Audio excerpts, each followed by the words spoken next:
Первый шаг ко внедрению в Коми всероссийского физкультурно-спортивного комплекса ГТО сделан, отчиталось агентство по спорту. Горячий вопрос сегодня обсуждался на самом высоком уровне.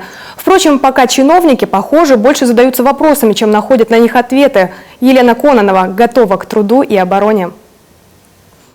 Главное – грамотно подготовиться, чтобы не допустить холостого выстрела и не повторить ошибки прошлого. Так начал коллегию Николай Гордеев. По его словам, сдача ГТО не должна стать формальностью, когда нагрузка ляжет на штабы в муниципалитетах. Необходимо будет нам определять органы, которые будут координировать эту работу в республике, в каждом муниципальном образовании. Что это будет? Штабы приема нормативов.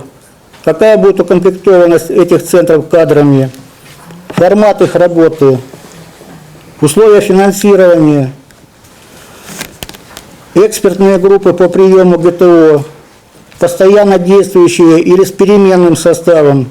Сегодня готов план внедрения комплекса ГТО в Коми. Он будет реализован поэтапно. В этом и следующем сдача нормативов появится в некоторых школах. В 16-м ГТО будут сдавать уже во всех образовательных учреждениях и некоторые категории граждан. А в 17-м на норму перейдут все, от мала до велика. В испытания входят бег, прыжки, тесты на силу и гибкость, метание спортивных снарядов, плавание, лыжные гонки, стрельба, турпоход и всего около 40 видов.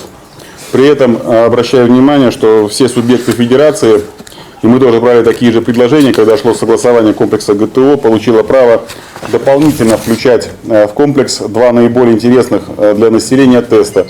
Это по национальным видам спорта, военно-прикладным и наиболее популярным в молодежной среде видам спорта.